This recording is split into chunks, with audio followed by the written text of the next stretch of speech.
Guten Abend, herzlich willkommen hier im DAI und zu unserem Programm Ways of Listening. Wir sind mittendrin, wir hatten schon einige Veranstaltungen in den letzten Tagen und einiges liegt jetzt noch vor uns.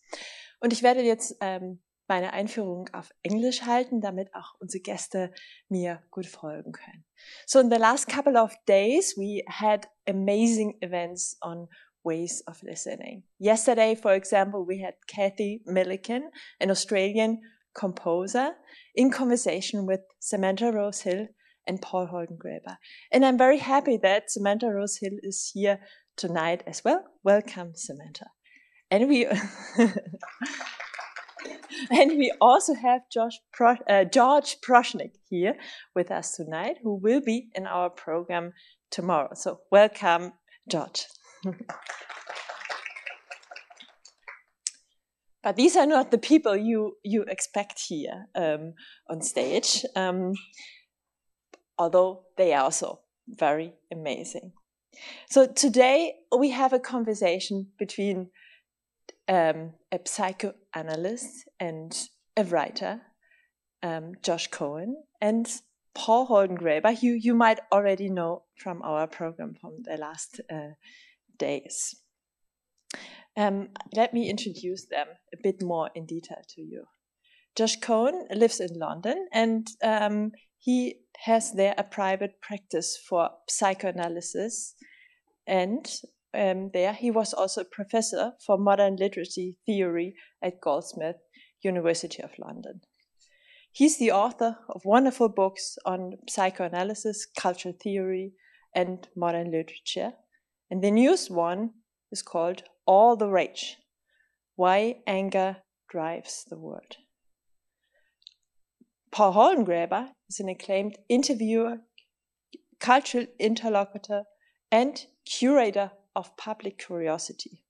At the New York Public Library, he founded and established a program called Live from the New York Public Library, and he holds countless public conversations there with important personalities like musicians, artists, writers, scientists, and magicians, as I learned over these days.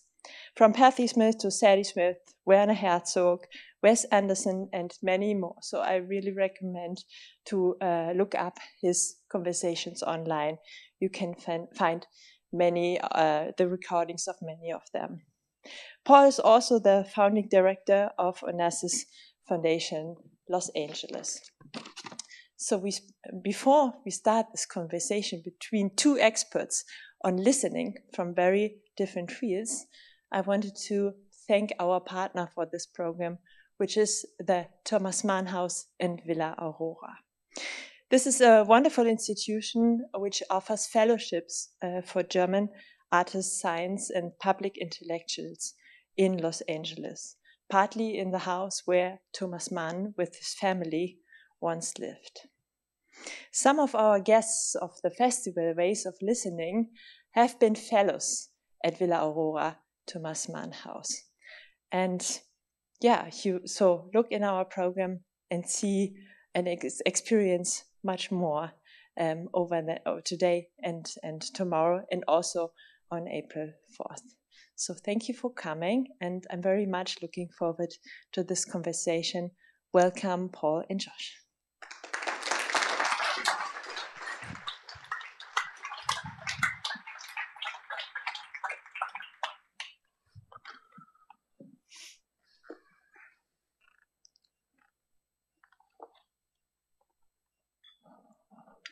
Yes, very important.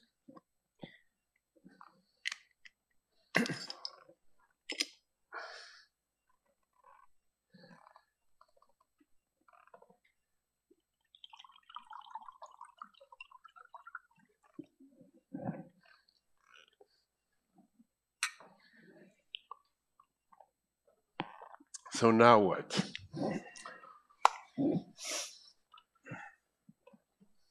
So I was sort of challenging myself to have a conversation today without any quotations. And I failed. So here is a quotation I'd like to start with. It's by a poet, a Polish poet who I love, Czesław Miłosz. And Miłosz has the following, it's part of a poem called Ars Poetica, ? And in it he writes, "The purpose of poetry is to remind us how difficult it is to remain just one person. For our house is open, there are no keys in the doors, and invisible guests come in and out at will." And I felt that, Josh, you might have a reaction to that, also in terms of our own theme and what it means to have a public, not have a public, what it means to be alone, what it means to be in conversation, what it means to listen. I'm sort of answering the question for you, but I'm going to stop right there. It might have inspired completely different things to you. Well, one of the things that I like about it is we've been, in conversation in different moments over the last couple of weeks, but actually I'd not heard the Miłosz before. And so it feels a bit like a performance of what it's actually describing, that I feel like I've been made host to a new guest or a number of guests by your voice bringing me his voice that I then process through my own ear and I guess my own internal voice. And that does seem to get to the heart of the problem if it is a problem, but it seems to get to the heart of what we both do, which is that we enter different kinds of conversation. We make that the stuff of our lives. And these conversations appear to be a conversation between us and one other person. And I guess what the Miłosz reminds me is that as soon as I start speaking or listening, I'm not really just speaking or listening with my own ear and with my own voice. A number of other voices have already joined the conversation silently in the background without my really knowing it. The voices of people in my real external lives who have been formative in the kind of person I am, the world around me, even the non-human world around me, as well as the cultural world around me, the books and films and TV shows and adverts, all of these inhabit my consciousness at the same time. And you can't keep them out. You can't keep them out. And perhaps you wouldn't even want to, because the conversation, I think that's part of what he's saying, the conversation would probably be less rich if you did. And then the same thing happens in the course of listening, that when somebody speaks to you and you listen, you're apparently listening to one other person, but of course you can't but be aware, even in the most casual conversation, you can't but be aware that there are other voices entering the picture. Sometimes you're only very peripherally aware of it, and you feel that it's one person, one voice you're listening to. And then sometimes, if you know the person well and you know their sort of individual milieu very well, you're suddenly aware that someone else, somebody you might know, their father's speaking in that voice. You just saw the father's laugh, the father's particular inflection of humor or anger or frustration. And I think it does immediately set up conversation as a very kind of rich and complex interaction from the outset. If we were all more aware of conversation in this way, I think we would probably find our conversations richer and more interesting. and more nurturing. Yeah, maybe so. Yeah. Yeah. We are talking now sort of immediately about a form of conversation that is an attentive conversation. That doesn't always occur at all. Yeah. Yeah. We react quickly to what is said to us without really paying attention. Yeah. Yeah, that's right. And it has something to do, I think, with the awkwardness that we can feel around pauses, silence, intervals. And yet intervals are so important.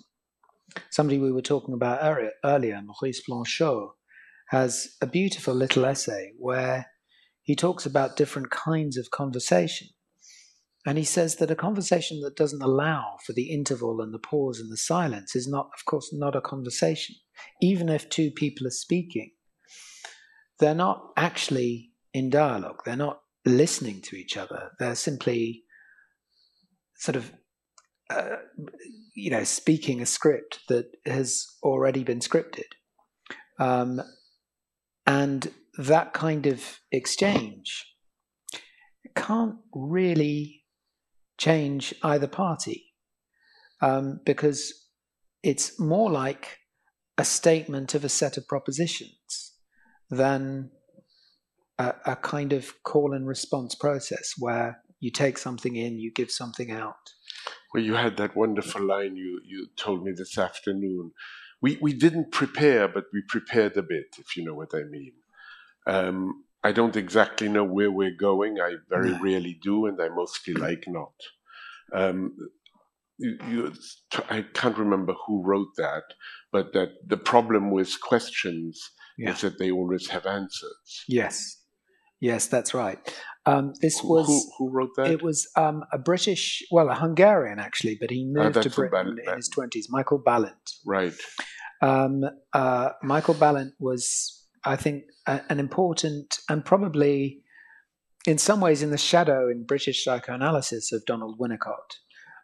But he was very important. He had a concept about early trauma called the basic fault, which is really about the way that early trauma can sort of crack up our consciousness. But he felt that there was something about the psychoanalytic conversation that was very particular and that needed always to be nurtured and cultivated, that it couldn't be taken for granted. And so he was wary. He didn't put a complete prohibition on asking direct questions, but he was very wary of asking the patient direct questions. And by direct questions, you mean what? I mean, how did you feel when your wife said that to you? That kind of thing, So what do you think your wife really meant when she told you that you looked hideous in that suit? That kind of. Can you repeat that? I was more. What do you think your wife? I mean, I literally just made it up on the spot. Say it again. What do you think your wife really meant when she was telling you that you look hideous in that suit? This is the kind of thing that you could easily, ask your patient in response to something they report. You can get stuck in the content of what they're saying, and you can ask for clarification. Stuck in the content of what they're saying. Yeah. So one should get unstuck somewhere else. I think this is what psychoanalysis is always trying to recommend: a listening that is on a more expansive frequency, so that you're not listening to one narrow band of what's being communicated to you. It goes back to those ghosts of Miloš, I think, that there is the that if you just listen to the propositional or informational content of what someone is saying to you, you're only listening on one narrow band. Now, obviously, in some contexts, like if you're dealing with a plumber, that's fine. But if you're trying to have a conversation, maybe a difficult conversation, for example, a marital or a family argument where there might really be an awful lot at stake, or indeed a political argument. Where there can also be a lot. There can also be an awful lot at stake, yeah. And of course, those two kinds of argument can come together, family, political arguments. Then it has even more at stake. Yeah. I mean, we are hearing all the time about families that are being wrenched apart by different positions on Brexit in Europe or on Trump in the US. When we simply listen then for content, or when all we get, all we listen for is answers, we don't track those ghosts of other voices, other currents, other kinds of meaning that might be lurking in what someone is saying to us. The invisible guests. The invisible guests. We ignore the invisible guests. We just keep a kind of cyclopic eye and ear on the visible guest. So it's this kind of in praise of inattention. I think inattention. This is Freud's really provoking and surprising and for me quite endlessly fascinating term to describe the ideal state of psychoanalytic listening. Why inattention, right? If you were going to a psychoanalyst and wondering what they were going to offer, you probably wouldn't want to be told inattention. Come here for a healthy fee. I will fail to attend to you. I will be inattentive. So what do we mean by inattention? It is the word that Freud uses, or at least that Strachey translates Freud using. Strachey is Freud's great English translator. But it has connotations, at least in English, of a kind of active turning away, or a kind of a refusal to attend. It isn't that. No. It's inattention in the sense that you're not zeroing in on one element of what you're listening to. When you do that, Freud says, you are only going to hear what you're expecting to hear already. So we go back to that conversation of Blanchot's, where there appears to be turn-taking, but there's actually no space for transformation or affect, being affected by the other. There's no real reaching the other. So you have to, so inattention or distraction, or a kind of, what it really is you don't listen for anything in particular. You don't have a theme or an expectation in mind that says, okay, now I really want to know what this is expressing about the patient's relationship with his mother, because I really think this is the key to the whole thing. And then what you might do is you take scraps of and say, that reminds me of something you said about your mother. Now, there is a way, I think, of doing psychotherapy like that, of using what you're hearing to confirm what you think you already know. And what Freud is saying is that with inattention, you don't know what part of the material is going to affect you. Listen in such a way that you're receptive and available to whatever comes, and not only what comes from outside, from the patient's mouth, but what comes from your own inner voice. How does it chime? a patient can say something to you. And if you're really listening in the way that he recommends, then it will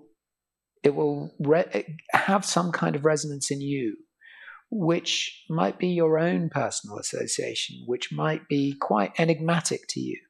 Why does it affect me so much that they told me this detail, or they told me this feeling, or this reaction to something that was said? Why did this phrase stay with me? This word. This word, absolutely. Yeah. So there's a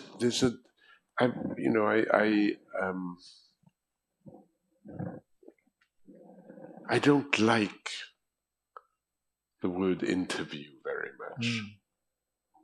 I resist it when people say I'm an interviewer. I mean, I like the two words, interview. There's something interesting about that if you begin looking at. But I much prefer, of course, the word conversation or dialogue. I resist, the word curator too. I mean, we're curating all of our lives and all of that. That's why I came up with this term of curator of public curiosity that seemed to work. How do you make a distinction, or is it precisely in what you're saying now that you're making this distinction between interview and dialogue? I also don't like the word when people say that I will facilitate a conversation. I want to complicate it. I mean, I really don't want. I don't want to moderate because I'm not particularly moderate. Right. I don't like any of those terms. Yeah. I don't like most of the terms, but help me now understand what you think is the difference, and make me feel good about my not liking the word interview. Okay. I'm going to try and make you. I'm going to bring all my professional skills to bear on this. Please, I need your help, Doctor. Okay.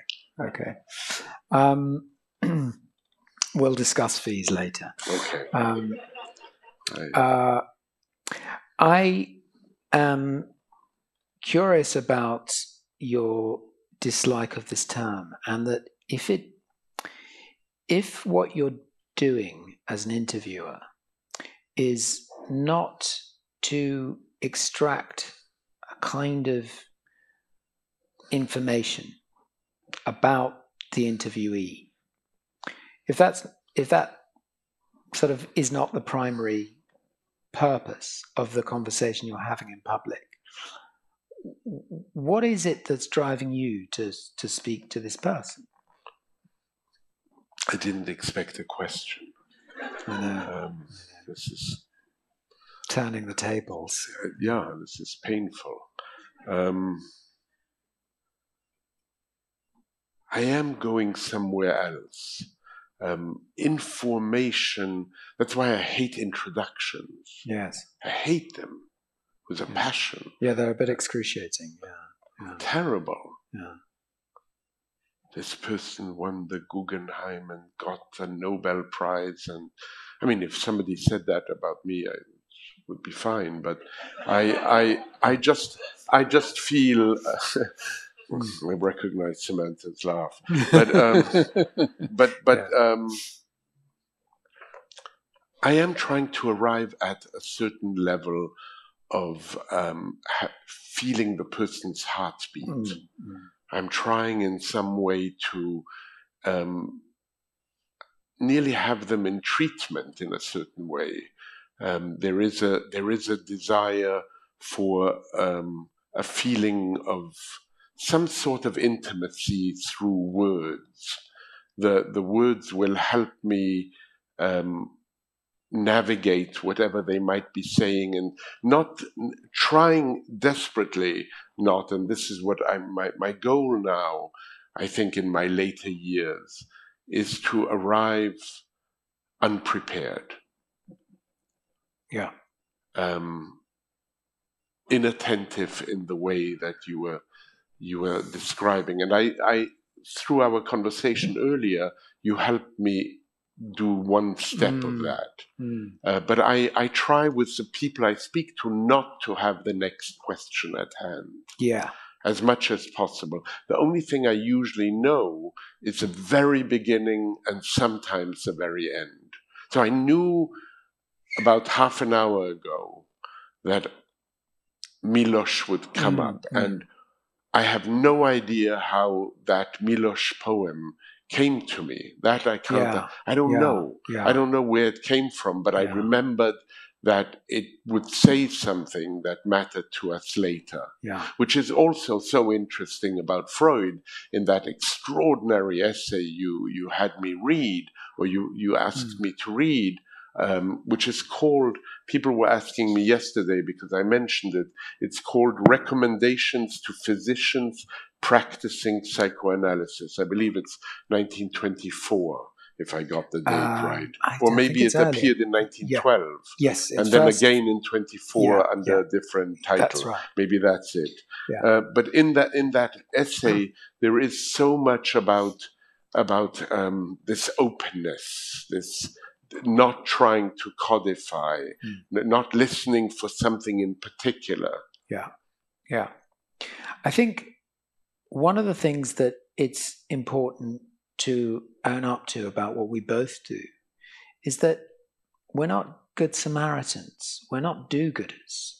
We're not doing this because fundamentally, when people ask advice about their psychoanalytic interview, about what they should and shouldn't say, the one advice that I'll always give them is, don't say you want to help people. And there's a famous quote that I love from the British psychoanalyst Wilfred Bion. This comes from his some seminars he gave in Brazil.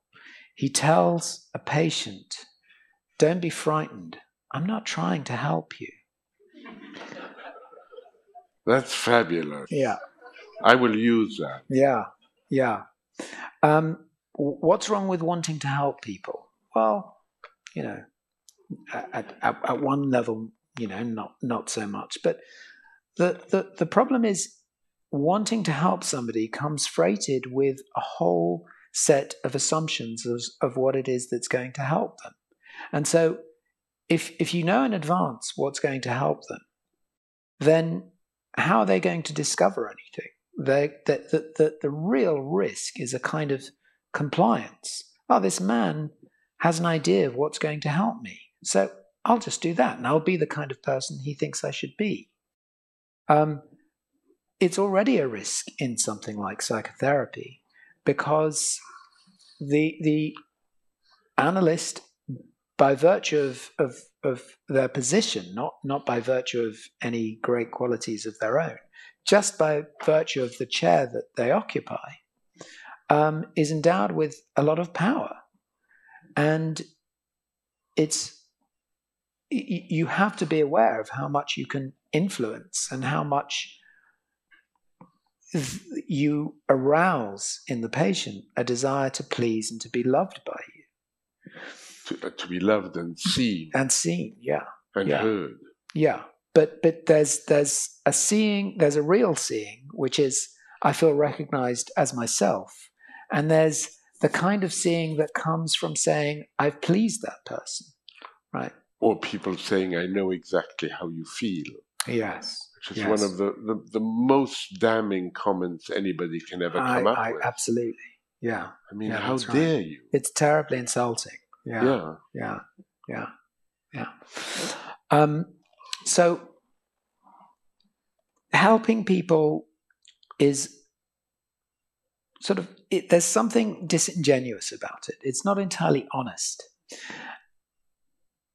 We, I think, enter into this life of conversation because we're passionate about it, because it's intensely interesting and enriching. It can be lots of other things as well, but basically we like it. And that's I think actually it's a much safer basis for both the people you're talking to and the people I'm talking to.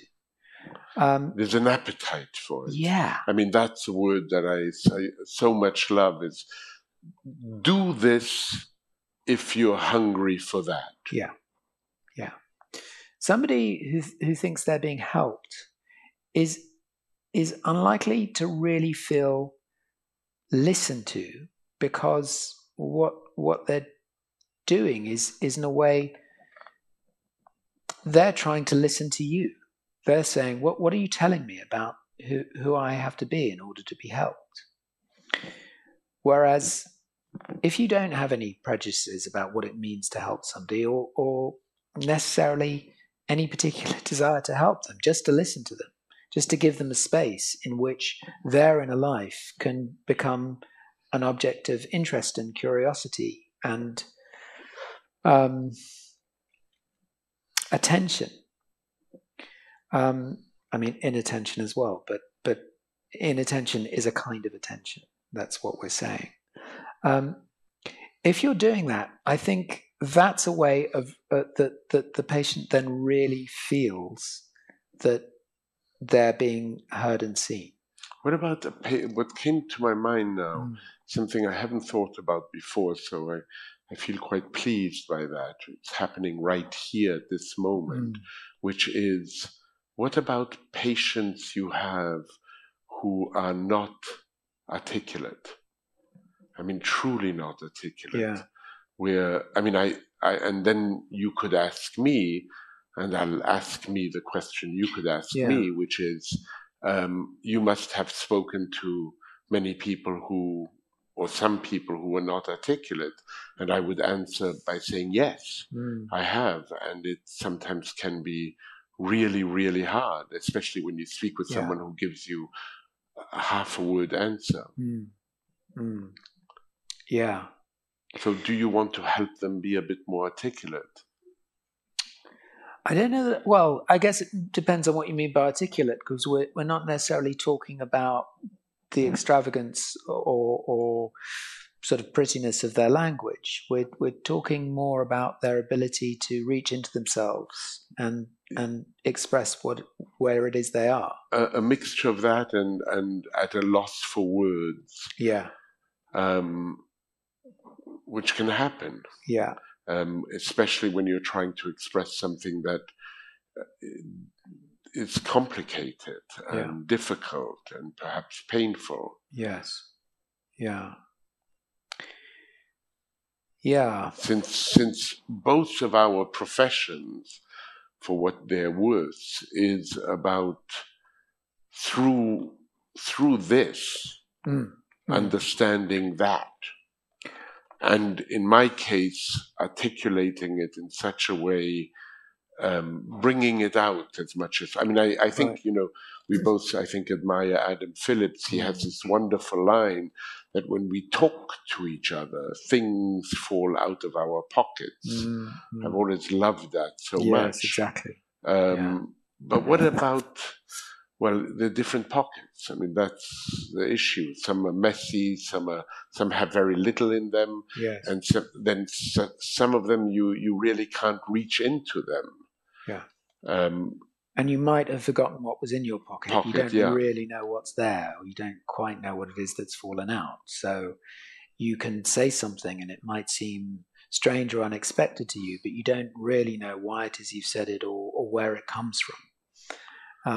That must be a good moment, though. It's a good moment, but can also be an unsettling one, and it can take weeks or months or years to really, understand what it meant. But also, it's an interesting question about whether you want to make inarticulacy articulate. In some ways, it sounds like the purpose of both psychoanalysis, but also any good conversation, that you want to sort of bring into focus something that begins as a bit obscure or inchoate in your mind. And yet, I wonder if sometimes it's worth staying with the obscurity or the confusion of what you're saying. And I'm wondering about this in a public context, actually, because it takes on a completely different inflection. If you think of what you're doing as sort of, public service broadcasting, then the articulacy is always important because you're communicating, a set of ideas and pieces of knowledge to an audience. But if what you're doing actually is putting the audience in front of a personal conversation. Then a moment of inarticulacy, stumbling, a kind of confusion in expression. Not a well-rounded conversation. Right. I always feel like conversations, I mean, not that they shouldn't be well-rounded, but I have a preferences for conversations with edges. Yeah. Conversations that are not particularly structured. I mean, I don't know, Josh, what you will say next. Yeah. Sometimes one wishes one could, so that one could have a good repartee, but it's really not about making a point. It's not a joke. It's not, there's no punchline. Right. Actually, there's not even necessarily something. When people come out of these conversations sometimes saying to me, I loved it, but I'm not sure what you said, I think, gosh, that was great tonight. Yeah. That really worked out. Yeah. That's exactly what I want. Yeah. And then, there are those people who just don't answer questions because they that's not their mode of being. And my favorite story in that regard is when I was counseled very, very adamantly never ever to ask David Lynch what anything ever meant, ever. I mean, because he might get up and walk off stage. Right. So I remember asking him very early in the conversation and worrying. I imagine most people have seen Blue Velvet, and there is a severed ear at the very start. And I asked Lynch, so the severed ear, and I said nothing else. And that was, of course, a pause, which I particularly like. And he looked at me, and he had very sparkly blue eyes, and looked at me with his important hair. And we were there, and it was at BAM, at the Brooklyn Academy of Music, and 2,000 people, so many Lynch fans, and you could hear the kind of the gasp, people waiting, the severed ear, and then Lynch answered by saying, I had a very happy childhood. Yeah. And we were all in a Lynch movie. Yes. Yes, exactly. Exactly, that's right. And if he had answered by telling me what it meant, I would have no clue. Yeah. And it would have sort of killed the conversation, because where do you go from there? You can just, in a way, give him more cues and he can explain more. And what have you then done to the experience we've all had of watching Lynch movies and been taken up in the obscurity of them and the passion we have? And the dream, is right the there. dreamscape, which is so important. In that essay, that marvelous essay that everybody must read, Recommendations to Physicians Practicing Psychoanalysis, whether psychoanalysis is your interest or not, read it. Freud says the following. I feel like reading a little more than I was going to, but I'm not going to. The rule for the doctor may be expressed. He should withhold all conscious influences from his capacity to attend and give himself over completely to his unconscious memory. Or, to put it purely in terms of technique, he should simply listen and not bother about whether he is keeping anything in mind. The simply listen is extraordinary because there's nothing simple about it. That's right. And it's also kind of hair-raising. Again, it's sort of, really? That's what you're supposed, all those years of training, all those years of reading, and you're just supposed to let all of this material that comes at you just sort of wash over your head, not worry about whether you're retaining it. What he's trying, I think, to communicate is a faith in unconscious process, a faith in this, a faith in not quite knowing what's going on. That trusting that. Yeah, you have to trust that process. And that's, I think, probably why training is important. It's not because you need to master the conceptual apparatus of psychoanalytic Become an theory. expert in this or yes, that. that's right, in Freudian metapsychology. I mean, it's very nice if you can do that, but it's peripheral to the real task. The real capacity you have is to take the risk. I mean, Bion says something else, really. He describes the situation of analysis of two frightened people in a room together. I love that. Yeah. Why are they frightened? For exactly the reason we're talking about. They don't actually know what's going to happen. But the fear is a kind of token and an expression of their commitment to the process.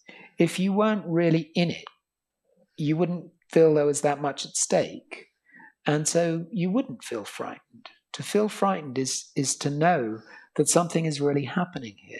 And something is at stake in some way. Yeah. And then something might happen in this session or the next or in a month or a year, and it might not.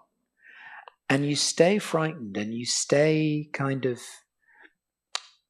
in this state of suspended attention because you have an underlying commitment, an underlying faith that the unconscious will come to the surface and give you something at some point.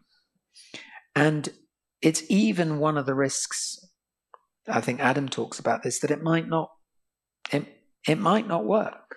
And that's why Adam is so wonderful, because he is so undogmatic about psychoanalysis. Yeah. Do not do psychoanalysis if you don't have the appetite for it. I mean, do something else. Go skateboarding. Exactly. Hang gliding, he likes to say. Anything else. But there's no reason to do it unless you're hungry for it in some way or another. And the line from Winnicott that might go in the direction of Bion, I'm not sure. Where Winnicott says, "Tell me what you fear, and I will tell you who you are." I wonder if that fits in with this notion of being afraid in some way, and what you're afraid of sort of determines because your outlook. I think so, because there's a fear that is generative because you're able to stay with it and be curious about it and wonder about it. And there's a fear that has the effect of foreclosing, of shutting down. Maybe I could talk a little bit about Scheherazade. Please do. Because in the last part of this new book, All the Rage, I discussed the 1001 Nights. And just to refamiliarize you, I'm sure everyone knows the wonderful framing story of the 1001 Nights. But King Shahryar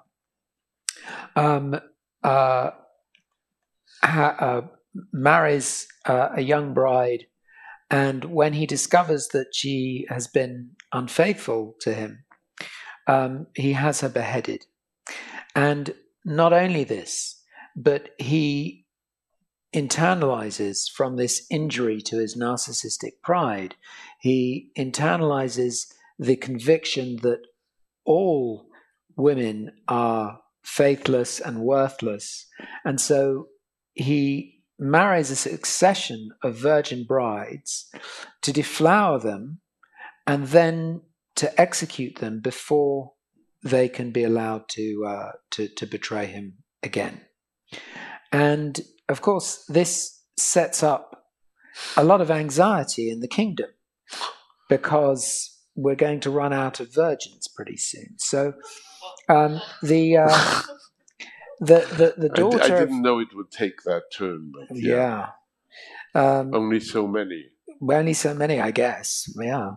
The daughter of one of his viziers, a young woman called Scheherazade, says, "I would like to put myself up for this." And her father understandably says, "I don't think that's such a good idea."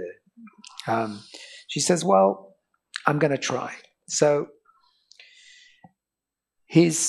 she marries him. She's brought out of the harem, and he spends the night with her, and her sort of erotic initiation of him is to start telling him a story.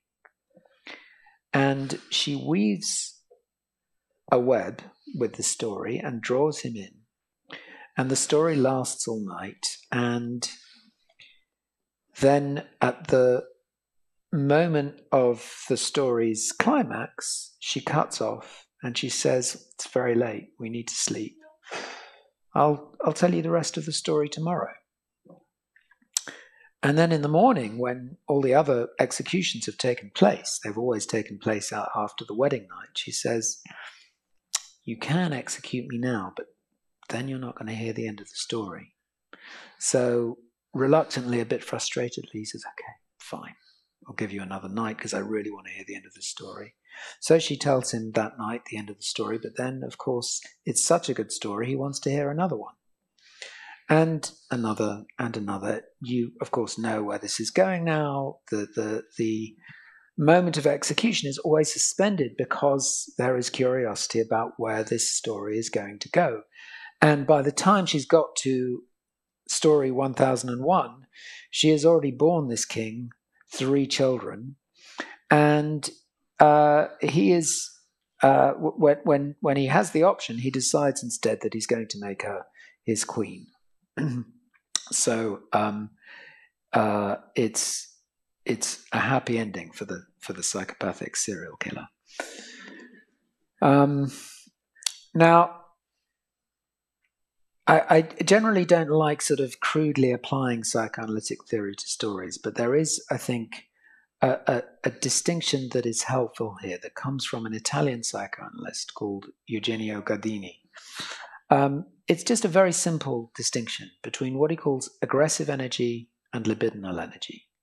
Now, aggressive energy is it's that kind of fear that we were talking about before. It's the fear that you have for your survival, for your self-preservation. When you're in the grip of aggressive energy, you are really anonymous. You're a member of the species. You're fighting to preserve life rather than self. And so it has a very aggressive, but thereby also a very defensive quality about it. It's about not letting too much in. It's about fending off any vulnerabilities, any chinks in the armor. And then he describes libidinal energy. And libidinal energy is about desire and curiosity. It's about finding out what it is we want. And it requires us to feel. And feeling means being in contact with the whole repertoire of emotional life in ourselves, all the frequencies of psychic life. And all the senses. Yes, indeed. Yes, sensual life, bodily life. So libidinal energy also has its own kind of fear because you're entering into all kinds of relations, experiences, but it's the kind of fear that generates and that pushes one forward into change and growth.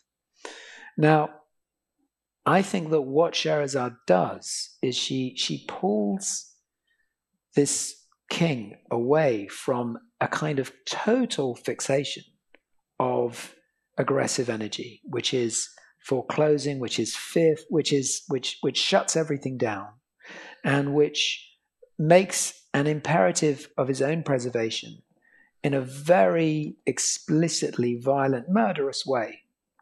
She pulls him away from that. And what I love about it most is when she asks him in the morning, what do you want to do? She doesn't behave like an anger manager. She never says, calm down, don't be so angry. She says, you must still be angry, I guess. You must still be angry with women. The thing is, what's bigger, your anger with women or your curiosity about these other voices, this story that I'm telling you, which is not about you, it's about other people. Which way do you want to go? Do you want to stay with yourself and your narrow little kind of defenses and shut out the world? Or do you want to sort of, do you want to be thrown into this sort of place of erotic adventure in a way, which we call life or the world? Love or the world. Yeah. Love, yeah, that's right. And so it feels very Hannah Arendt. Yes. Like Yeah. love or the world. Yeah. And in a way you're coming back. I mean, I have this note in front of me still. The purpose of poetry is to remind us how difficult it is to remain just one person. In the context of what you're saying, I find that really quite fascinating. Yeah. How are we different? Yeah, that's a really interesting question. Look, there's an obvious answer, which is I am having my conversations in private. You're having your conversations in front of an audience. And an audience, as we can see, it does something to the tenor, the quality, the texture of a conversation. Of course it does. And at the same time, I think maybe it's not quite that simple. And yet is something like this. In psychoanalysis, in any psychotherapy, I think, it's really important that there's a concept that might be quite familiar of the third. And the third really is the frame of psychoanalysis itself. It's the structure, the rituals, the habits, the timing, the cost. The fees, absolutely. You open the door at a certain time. There's a certain process which is repeated about, the way the patient sits or lies down, the way you sit down, the way the patient always begins, you never begin. Really? Yeah. There's a series of and of course the timing is the session begins at a certain time and it ends at a certain time. Now, I think that third, that frame, is a bit like an audience. Right. It's like something that is there that is other than the two of you. Because if you propose to somebody, come into my room and we'll have a very intense and intimate conversation about the entirety of your inner life. And that's it. We're just going to go on as long as we like. I think it would be terrifying because then you would have this claustrophobia of a twosome. It would be exciting. It would be frightening. But I think intimidatingly frightening. I think it wouldn't be a generative fear or even a generative excitement, because how do you know how to sort of distribute all the energy around you, how to keep it sort of in equilibrium? There's a danger that it just all gets too much and the whole process unravels. That's why you have the frame or the third or the rules. So I feel like what we try to do is we have this very interior conversation that's very private, and we try and bring something of the structure of an outside world into the room. And my feeling is that you're doing the same the other way around. Yeah. Right? Because, I mean, one of the things that comes out of all the conversations that you have publicly is that they often, I think what's so exhilarating about them is that there might be 2,000 people there, but it's like they're eavesdropping. Right. I mean, is that is that your experience? Do you feel? Well, I've always loved the story of Oscar Wilde hearing Walter Pater giving his course on Plato and the Platonists. Walter Pater had a tiny little voice and came up to Oscar Wilde after class and said, "Oscar, did you hear me today?" And supposedly Wilde responded by saying, "We didn't hear you, we overheard you." And I do try the audience matters to me greatly. I don't look at them very much, however small or large they are. I always turn my chair. Actually, I've wanted to ask you to move your chair a little bit more towards me. Yes. Do you mind? Yes. A bit like this. That's it. More like that. Yeah. I prefer that. Yeah. It's less good for the cameras. I know that. They've told me that. But I care less about that than that moment. Yeah. The moment when we're talking to each other. And from time to time, I might look at the audience, but not too much. It's mostly about this. Yeah. And I don't know who the third is quite, but the third probably is that audience and the feeling of it. And the feeling is it's there. And it's different in Germany than it is in Italy, than it is in California, than it is in Belgium, than it is in Jamaica. I go to a festival in Jamaica where I remember interviewing Pico Aya on the beach, and there are lots of people sitting there. The backdrop is the ocean, and I quoted a line of George Santayana where Santayana, in an essay called The Philosophy of Travel in 1909, says that Aristotle said that plants are firmly in the ground, but men have the intelligence of locomotion, at which point the audience here said, "Yeah, man." Right? So it was a call, and that changed entirely the feeling of the afternoon conversation. Because that audience, in a way, you felt they would be responsive in an extraordinary way. Yeah. But I feel that for me, what I feel in dialogue and conversation is that there is this dialogical, what Bakhtin talks about, this dialogical imperative nearly. When we're talking, and in a sense, there's always another there. Yes. We're never alone with our subject. Yeah. And again, the Milosh, right? There are always this host of invisible guests. And the most intense and intimate encounter between two people nonetheless takes account of the fact at some level that there are others out there, that there is a world beyond them out there. That in a way is partly what makes the privacy and the intimacy so precious and so poignant. The association that immediately comes to mind is Romeo and Juliet. Who sort of, in a way, they are the great model of these concupiscent lovers who know only each other, who are completely absorbed by one another's erotic attention.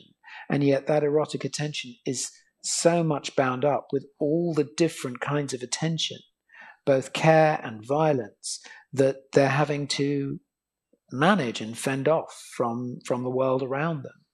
So there isn't an intimacy that takes place in complete isolation from a world beyond. In fact, there's a way that the world beyond cultivates intimacy. And I think that does put us back with Arendt again, actually. From Arendt to Peanuts. Yes.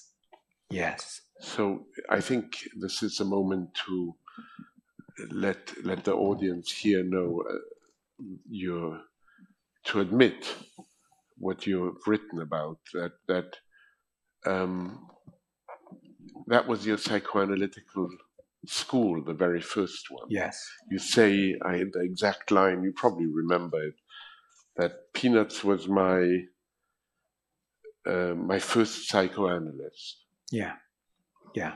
Can you explain how that came about and yes. what actually that might mean even now as you practice? So I was aware of Peanuts in a very ambient way. We're talking, of course, about the great Schultz cartoon, just in case it needed saying. Oh, right. Charlie Brown, sure. Snoopy, Linus, Lucy. I was aware of the appearance of the characters, of Snoopy in particular, of course, because he was such a sort of commercial icon growing up in the early to mid 70s. But I didn't really know anything about the life of this comic strip until my parents, who had gone on a cruise to the other side of the Atlantic Ocean in America, and left my brother and I with our grandparents, and they came back in the way that guilty parents do after 3 weeks away from their kids, laden with gifts. Is it always guilt, though? I'm wondering. It's funny because last night I was thinking I really need to bring something back. Yes, I was thinking that too. Mitbringt, so one says in German, right? And I have a few of these German words my parents would say mitbringt, so it's there. Yeah. And I wasn't feeling guilty, but I felt like I had to. Yeah. And I was going to ask people where I should go, but anyway. Yeah, I think it is guilt. I think that one is fairly straightforward, because the guilt is not so much about being away; it's about enjoying being away.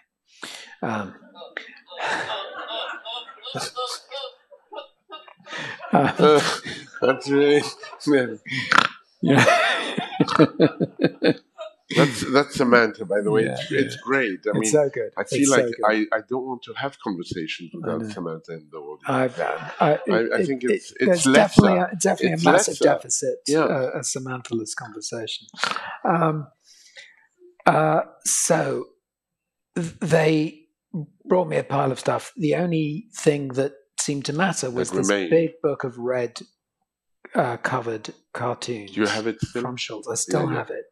It was called "Don't Hassle Me with Your Size Chuck." It was quite big, and what I remember about myself, and maybe, of course, this is kind of retrospective reconstruction, which we all do, but at our own risk. Yeah, but that I was somebody sort of a bit fuzzy and undefined, a kind of, I think, small, rather sweet, but sort of, I found myself to be quite an unremarkable child. Like I didn't really stand out. Or did you feel that then? Yeah, I think so. How young? 5. At 5, you said to yourself, "I'm an unremarkable child." Yeah, because I had this very big, very charismatic brother who sucked all the attention out of the room, and I just didn't know how to compete with that. And Peanuts came about. Comes along, and the first strip that I read is a Lucy in her psychiatric booth, seeing Charlie Brown, and it goes like this. She's lecturing him at the beginning of the script of the strip. She says to him,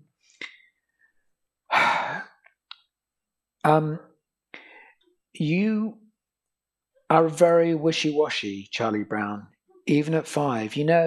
At 5, which is the age I was, a child's character is pretty well established." And he says to her, "But I am 5. I'm more than 5. And she says to him, "That's right, you are, aren't you? Well, too bad, kid. That's the way it goes. 5 cents, please." And I didn't know what a psychiatrist was. I didn't really fully understand the exchange. I just knew that it was about me. I didn't know what it quite, I couldn't understand. His character is pretty well established. Once a child gets to be 5 years old, she says, his character is pretty well established. And this is a marvel about reading and about listening. Couldn't really tell you what it meant for a child's character to be well established. I just knew that it was true of me. I just knew, somehow I intuited that it had something to do with this feeling of fuzziness, of ill definition, of not really having much of a place, a footing in the world yet. And that was the sense in which it felt like a first psychoanalyst, because it was like any good therapist reflecting back to you something about yourself that you didn't really know. It's not asking you a question and getting an answer. It's sort of giving you a thought, right? It's putting something your way and saying, how does that resonate It's with you? interesting. Yeah, yeah. And it set a kind of lifelong obsession with the strip, which I think is just full of startling insight into pain, humiliation, frustration, also love and kind of human solidarity. I really think that he is one of the 20th century's great artists. It makes me also think about the role of humor in therapy and the role of humor for you. Certainly, it's a tool I use. Yeah. It matters to me. It doesn't matter to me to make people laugh. Yeah. It's not about laughing. It's like the same way it isn't about telling a joke. Right. We've spent the last few days here being told a lot of jokes, and it has tired me a bit. Yeah. Yeah, I haven't told any jokes. No. It's not about. No, I know. The other people have told me jokes. Yeah. And jokes are unbearable after a while because you have to get them. I mean, it's about the punch. I mean, all of you have been in this situation where somebody has the ill fortune not only to tell you a joke, but to tell you that it will be a good joke. Yes. Which is worse than anything. Yeah. Yeah. That you know, really is the worst. Yeah, it's really bad. Yeah. But Doc, tell me about humor. Well, first of all, I just want to say amen to the whole thing about getting the joke, because getting the joke doesn't actually mean getting the joke. It means laughing at the joke, finding the joke funny. Or pretending you got it, or pretending you find it funny. Right. Because very often I will laugh. Well, of course. Just so as to make the person who's telling me the joke feel that they're worthwhile. Yeah. There was a prank that circulated in my childhood, which was incredibly cruel, but also quite instructive in this context, I think. I'm just remembering it now. What it was, obviously, it sort of flamed out very quickly because, of course, everybody cottoned onto it. But I remember it very well. You would take a kid that was thought of as both credulous but also pleasing, a bit desperate to please, to ingratiate himself with the crowd. And you would tell him a joke, and the joke would say something like this. A man walks into... This is not a joke. This is not anything I'm going to ask you to laugh at. A man walks in... Is it a good... I don't know, but try it. A man walks into a bakery and he says, I'd like a loaf of bread. And the baker says to him, would you like that sliced or whole? And you have to say it like this. And the guy says, no, that's all right. I've got my bike outside. And you get everybody, because everybody was in on the prank, so you would get everybody to laugh. And then this poor kid who was being told the joke would go,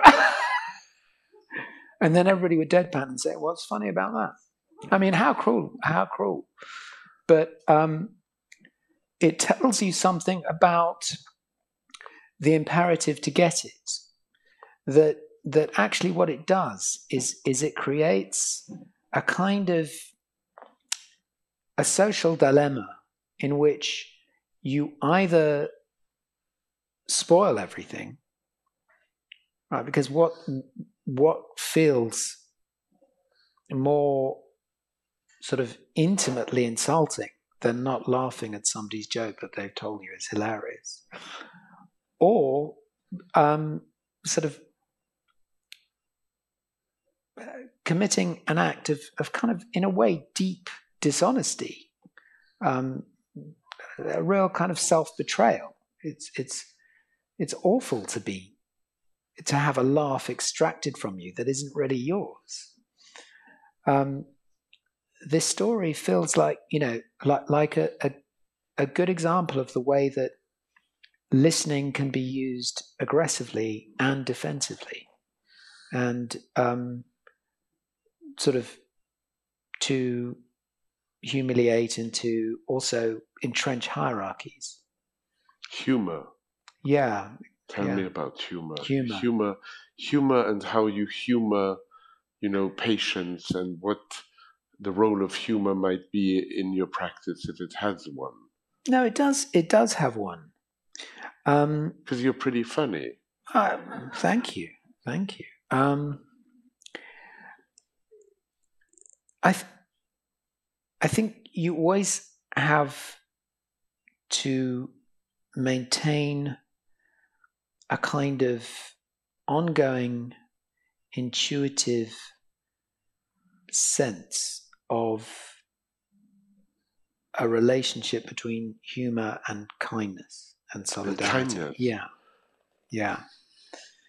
Which doesn't mean sentimentality. It doesn't mean you only laugh in that kind of positive thinking way. You have that movement, which is very moving in a way, where kids in sort of terminal palliative care, clowns come to the hospice and they make the kids laugh. But the humor is always so gentle and so positive and supportive that you feel in a way you're depriving the kids of something. So it's not necessarily, not to go too far down that route, it's not necessarily about kindness in the sense of gentle, in the sense of not being able to laugh at things that are difficult or painful. It's feeling that you're always laughing with and not at, that in a way, in that moment, the humor is a kind of meeting as opposed to a cut or a separation between you and the patient. I think the moment that a patient feels that they're an object of your laughter, really you're done. I mean, that's why I think you have to be quite careful. It is quite radioactive as a technique, because if even inadvertently you discover that what you've done is laugh at rather than laugh with. I mean, it happens in our daily life outside of an analytical treatment. I mean, it would be really, really hard to get on with someone whose humor you didn't like. Yeah. I mean, if you don't share a sense of humor, it's the end of everything. Yeah, that's right.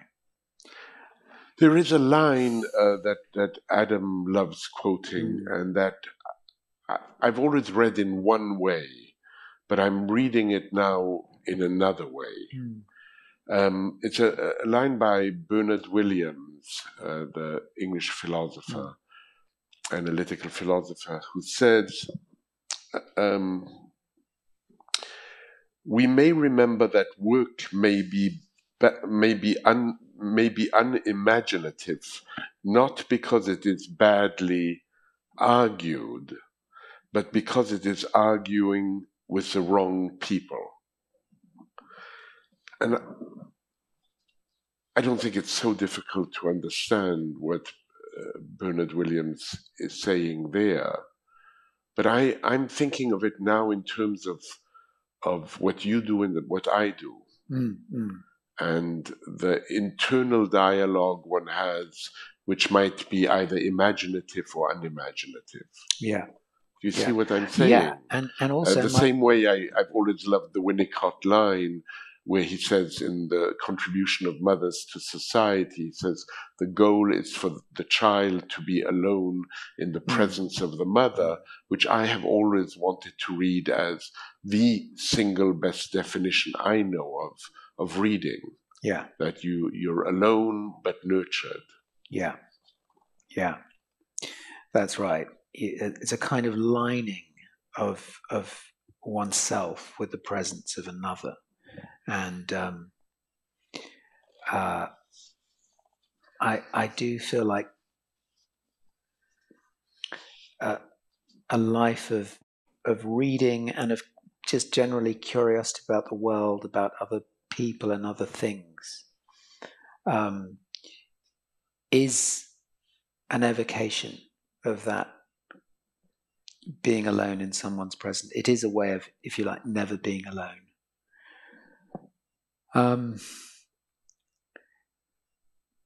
I'd like to hear more about what you were saying in regard to what we're doing. I mean, in relation to I asked you that question in a way a little bit before. This is a variation on it. Yeah. What happens to you when you're in the presence of a patient who can't explain? I mean, it must be so difficult because we both have a tool at our disposal, and I imagine we listen. There's similarities in our listening and differences. But, when people ask me what I do, I say I chat for a living. I mean, all I do is just talk. Yeah. And listen. And listen. And listen matters more, and it's harder. Yeah. But the unimaginative is if you're arguing with the wrong person. Yeah. I mean, we know that our conversations are only as good as the conversations we're having with the person with whom we're having a conversation. And in this particular case, I was talking about the third also as a way of the internal conversation you're having with yourself. Right. So who is this wrong person? I'm not sure who Williams is referring to. But he probably isn't referring to that at all. I don't think he had any interest in what we are saying now. No. But maybe he would, but I don't think so. Right. But for you and me, you can't have a literal interpretation of the wrong person because we both have to talk to the person that's in front of us. We do have to. That you can't sort of interrupt one of your interviews and saying, this isn't going very well. Can we have somebody else, please? And I certainly can't do that. But you feel sometimes you would like to. Sure. You were telling me earlier on about this notion of hate. Yeah. Of hating. Can you say something about that? Yeah, because it's so interesting. Yeah, and it goes back to this idea of a third. So it's an idea of Winnicott's, actually. Winnicott has this essay on transference. Yeah, the paper, it's called Hate in the Countertransference. The countertransference being what the analyst experiences psychically towards the patient. And the point he makes is that the countertransference of the analyst is objectively very powerful and very negative because there are all kinds of reasons to hate a patient. And he makes a direct analogy with all the reasons, I know this is very shocking, a mother has to hate her baby. But there's actually quite a humorous list. I think it's meant to be so because it's wildly exaggerated. But all the impositions, the demands, but also the confusions that the baby, because the baby arouses all this sort of erotic energy in the mother. Need. Right, but also want. Right. There's sort of this desire to squeeze and bite and sort of get into the guts of this baby. And so he says, the mother's frustrated because the baby arouses libidinal energies, but she can't have sex with it. And so there's a kind of too muchness about the baby, a quantitative excess about being a mother, let's say being a parent, because I think fathers do experience this too. I hope they do. And something similar can happen with a patient, that what they bring, it's not even this patient rather than that patient. In a way, all patients bring too much because they say, here's my life. There's too much of them. Yeah. And so if we go back to that scenario where there's no rules, there's no third, there's no frame. There's no end. There's no end. There's just you and me. Which is really troubling. Right. Yeah. And you then the hate becomes personal. It's like, I just can't take you anymore. I can't stand you. Yeah, I can't stand you. Whereas if there are rules in place, you have... Boundaries. That's right. So Winnicott calls that sort of claustrophobic, suffocating hatred, subjective hatred. But if you have rules in place, he says, you can just have objective hatred. And objective hatred is not expressed by you. It's expressed by the frame. So, for example, at 50 minutes, you get rid of somebody. It's not personal. It's just the end of the session. I didn't call the end of the session. The session called the end of the session. That's your audience. That's this other, which is not you or me. And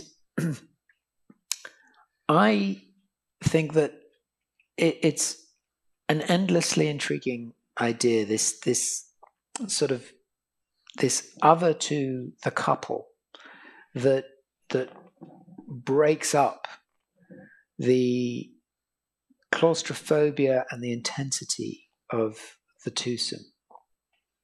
It's always got to be there, whether you're, as much as you're having the conversation in private as if you're having it in public.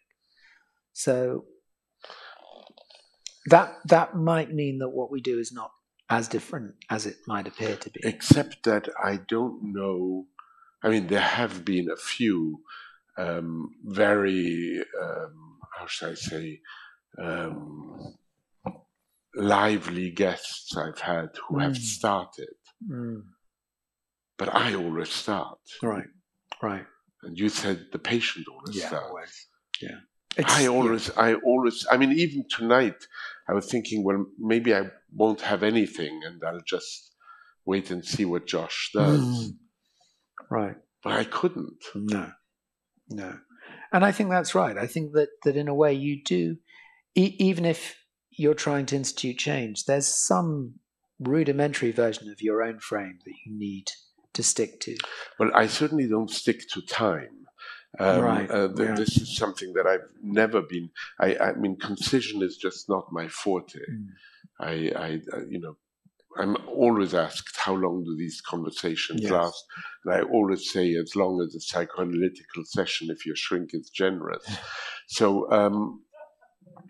I have so much more to. I mean, does anything else come to your mind? I have so many other things that I wanted to bring to our attention, but I won't.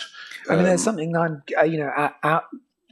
following from what we just said, there's something I'm quite curious to ask you, which is the way that you manage a guest that is getting under your skin, that you don't perhaps like as much as you thought. There's so many that I haven't liked. Yeah. I mean, so many. I mean, it sometimes, and many of them are very, very famous, which of course also. But then there are some that are very, very famous where you find a way before they come on stage. I mean, it has a lot to do with seduction, I would say. Because it's such a great word to bring into the conversation. You mean that the guest is wanting to seduce you? No, I'm wanting to seduce them. Usually, especially I don't know that it would be proper for me to. It's like in your books, you're very careful not to reveal the identity, obviously, of any of your patients. But I had a guest who's a famous musician who had the reputation of being terribly, cantankerous, unfriendly with staff, difficult in every possible way, not wanting to be photographed, but nevertheless wanting to be photographed. So many different aspects. And it was very, very tiring even before he arrived. And I had heard that he had certain passions. And because I worked at the New York Public Library, and it was hard not to find something of interest in the 52 million books we had, and stuff that would interest someone in some way. So when this particular guest arrived, I told him, because I knew he was a necrophiliac, I told him, we have a little bit of the hair of Edgar Allan Poe, and we have a bit of the skull of Shelley. And he looked at me and he said, "Can I touch it?" That was we hadn't barely said hello. And I said, "If you behave."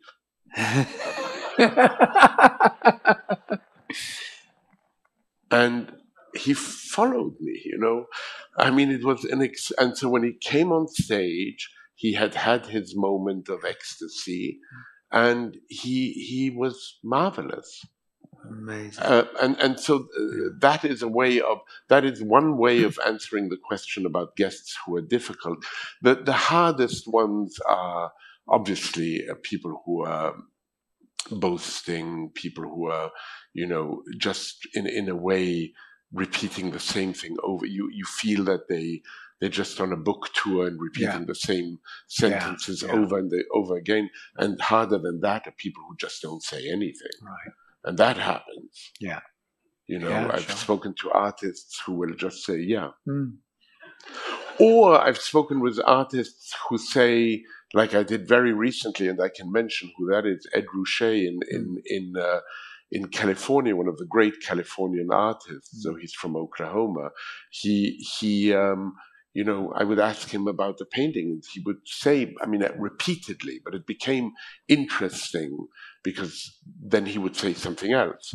But I would ask him, and he would say, I don't know. Yeah. But it was, and I don't know because I want you to figure out what you like about it or don't like about it. Yeah. And so it became a little a refrain. I want to end because we need to end, right? We were talking, and that essay of Freud is so interesting about terminable and terminable, and how you actually end your time with a patient. Yeah. There is a book that Josh wrote, which I encourage everybody to read tonight, called How to Live, completely different cover, What to Do, How Great Novels Help Us Change. It could seem like a self-help book, but it really, maybe you want to say something about the book and its structure. It might be interesting because I'm going to read the very last page. Yeah, the book takes us through different stages of life, from childhood through schooling, through adolescence, through first loves, marriage, middle age, old age, and it weaves together three strands in a way: a strand of my own life and work, a strand of major characters in the tradition, in the novel. So that might be European or American or Anglophone novels, and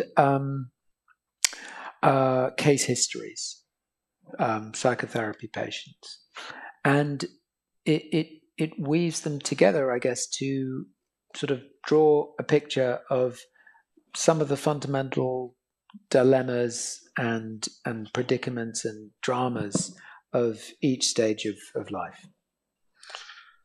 I'm going to read the last page, just also to give you a sense of the texture of Josh's writing. So bear with me. I mean, it isn't much to bear with. I promise you it's quite good. Recently, an elderly man working with me asked an intriguing question. Why, at the very moment that he is most at peace, has he been struck by the urge to spoil it all? I must say this resonated very strongly. Sitting quietly on a park bench with his wife, his thoughts would turn abruptly to a good-looking woman in his office. Absorbed in a novel or poem, he would suddenly recall some tedious errand or work task. Why, he asked plaintively, would I want to go from a state of contentment to a state of agitation? The question strikes me, you say, as an apt one to end a chapter on old age and a book on the span of life. My patient is hardly alone in this tendency to disturb his own contentment. This is a habit and an itch and a yearning wired into the human condition, perpetually seeking that sun of fuller fire. We pass over the rock before our eyes, tune out the wind in our ears. We have mysteriously abundant willingness to pursue what we don't have, but not that little willingness to see what is already there. And here are the last two paragraphs. One of the ways psychoanalysis has helped me, and hopefully some other people I've worked with, is in directing my attention and curiosity towards that which is already there, towards what we see and hear all the time and so fail to see or hear at all. In retrospect, it strikes me that I went into analysis in large part because this was a struggle for me, always wondering if I was missing something, if there was a better place or a way of life somewhere other than where I was. I couldn't allow myself to inhabit fully the life I already had. The books and ideas and experiences I've explored in these pages have all in some way or other helped me do this. The basic task of psychoanalysis, to listen to the unconscious, can be understood in many different ways. Discovering the concealed meanings of our nightly dreams or daily words and actions, or the sexual and aggressive motives undetected even by ourselves that direct our behavior towards others. But more basically still, listening to the unconscious means we take it as a given that every human being, to invoke Whitman's famous words, contains multitudes, that each of us is an inexhaustible mystery to ourselves and everyone else. This is surely also the great life lesson of literature. It shows us how to live, not by instruction, but by the example of the generous, expansive curiosity it extends to people and things alike. If we can live in this spirit of curiosity, we don't need to be told what to do. We can discover it, each in our own way, for ourselves. I think that's fantastic. Do you want to say something about this? Only how much I loved how you read it. It felt, I mean, it just brings us full circle back to the beginning of our conversation, because when someone, it's very rare to hear somebody else read your work. It's definitely very different, for example, when you hear your work in an audiobook, where that's nearly impossible. Yeah, that's right. But it's just somebody trying to serviceably communicate. Whereas when you read that now, I heard it really through your voice, through your ears, through what it had meant to you, something of that conveyed itself to me.